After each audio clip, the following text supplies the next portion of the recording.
Showtime back here in the studio. Maria Taylor alongside the Hall of Famers Tracy McGrady, Vince Carter, and Carmelo Anthony. In a game with so many different storylines that starts with Wemby being ejected, 8:39 left in the second quarter with the flagrant 2. And then we get to the win with the Timberwolves, and Jaden McDaniels is ready to talk to us, so let's just start with him and the conversation. Jaden, for you guys, I'm just curious. You take us back to the second quarter. We see Wemby go out, and then you guys have an opportunity to tie up this series, obviously. What goes through your mind? What are the conversations you're having when you're prepared to play against Victor the entire game, and he's out during the second quarter? Really just keep being aggressive. I know that even when he's in the game, we try to get in the paint and attack him. So even when their backup big is in, try to stay as aggressive and just make the right reads. And it changes the dynamic of our offense a little bit, but we just got to continue to attack and get in the paint. Jaden, T-Mac here. You had a phenomenal series in that first series. And coming into this series, this is a different challenge. What poses that challenge for you on the offensive end? Because you're struggling with your shot a little bit. Defense has been incredible, but your shot has been struggling a little bit. How you get back to playing and shooting efficiently on the offensive end? Really just trust the work I put in. I mean, you know, you go through ups and downs, but really just continuing to work, and not worry about the misses, just staying confident and throughout the misses and make. So really just staying true to myself and continuing to work. Jay, you typically have the Wemby assignment, and the moment that he got kind of tossed tonight, your defensive strategy completely changed. Kind of walk us through what you saw open up for Minnesota at the end of the game. Really just us being able to pressure, and then knowing that, because Wemby's kind of like they bailout pass, you know, he's so tall, so just knowing that he's not there and that we can pressure as much as we can and not let them run their sets, and then just transition, we got to get back. They was running super fast on us. But other than that, we got to handle transition. Our off half-court defense is going to be great every time. Jaden, this VC. Can you tell us what will it take for you guys to win Game 5? Stay together. How this same as this game. We was down. We go through adversity. It don't matter when the time of the game is that we're going through it. Just staying together, staying confident. And whoever's night it is, if tonight it's Ant's night, we're going to feed the high hand. And it don't matter. It's the playoffs. Whoever does good, if you do bad, suck it up, and you just got to move to the next one and just win the game. I love that you brought up Ant-Man, 16 points in the fourth quarter. Obviously, he's super clutch, and you always know having that guy on your side, you can probably do anything. Can you speak to the confidence he allows you guys to have going into any series that you play in the postseason? Yeah, he's always feeding confidence, putting that battery in our back. And I'll say just when we get the ball, he's always telling us be aggressive because they doubling them, and it just makes it more space for us to go attack, find each other. And then he knows he's going to get the rock, and he's going to be able to show out when it's time. So he just trusts us, and we trust him as well. Hey, J-Mac, it's Mother's Day, man. Can we get a shout-out to your mom, and can we get a smile? Yeah, shout out to my mom. Appreciate you. I love you, and appreciate y'all. Thanks, Jaden McDaniels. We always jump like, waiting for the smile. I can't see y'all, so I can't see y'all. Yeah, there it goes. There's the smile on a Mother's Day. And he got a win for Mama. Appreciate it. Congratulations. Yep. We love to see it. Look, 6 players in double figures for Minnesota in this victory, and really shot the ball better than they have so far, 44% from the field. They needed that in this in order to tie it up. They do a great job also protecting that home court, the target center. I think that's very important for them. But let's get into what Nas Reed also meant to this game. There were several times. First of all, he's the one that got hit by Wemby.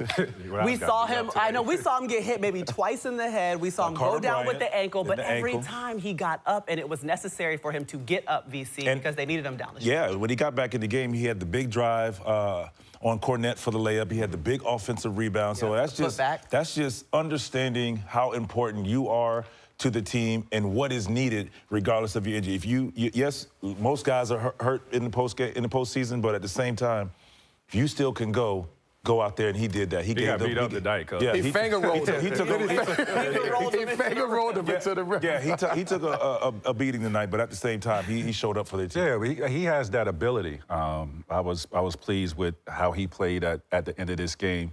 But for me, it's because every night poses a different challenge of who is going to step up. And when you go back to Game 1, to me, Julius Randle was phenomenal in Game 1. But we haven't seen that Julius Randle since Game 1, right? And I'm looking at his attempts. Game 1, he had 20 attempts. He hasn't had remotely close to that in the last few games. So if they want to go into San Antonio and knock him off, and I'm sure Wemby is going to be back, they're going to need more from Julius Randle on the defensive side of the ball and also offensively, because Ant-Man is doing everything that he can on the offensive end, and we just don't know how much more he can give us. What frustrated you with Julius tonight? That he shied away.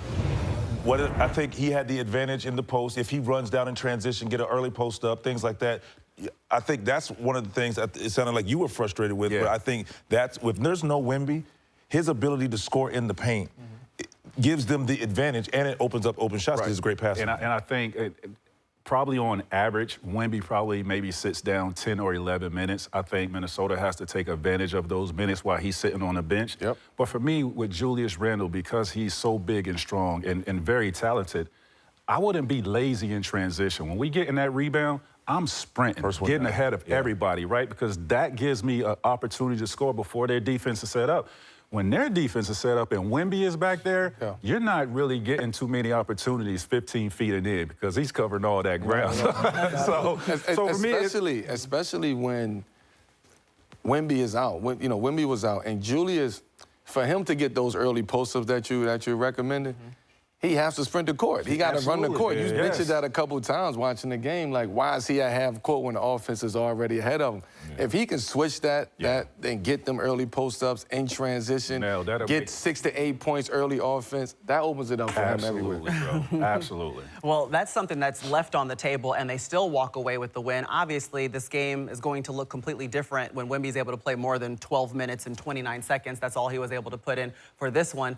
But the Spurs were still in it, though, Melo, throughout this game. I mean, they could have won this game without Wemby, which we've seen them do repeatedly over the course of the regular season as he sat out those 18 games. But what was your takeaway from what we saw from San Antonio without Wemby in this game? Just no Wemby.